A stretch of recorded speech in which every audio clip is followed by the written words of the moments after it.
ദോശയുടെ കൂടെയും ഇഡ്ഡലിയുടെ കൂടെയൊക്കെ തന്നെ കഴിക്കാൻ പറ്റുന്ന നല്ലൊരു ചമ്മന്തിപ്പൊടി എങ്ങനെ ഉണ്ടാക്കുന്നതെന്ന് കണ്ടു നോക്കിയാലോ.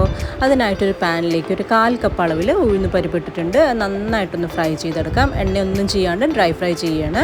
അതുപോലെ തന്നെ ഒരു 1/4 കപ്പ് അളവിൽ കടലപ്പരിപ്പും അതുപോലെ തന്നെ ഫ്രൈ ചെയ്തെടുത്തിട്ടുണ്ട്.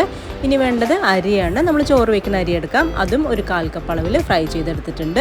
ഇനി ഇതിലേക്ക് ഫ്ലേവറിനായിട്ടൊരു അല്പം കായം പൊടിച്ചതും കൂടെ ചേർക്കുന്നുണ്ട്.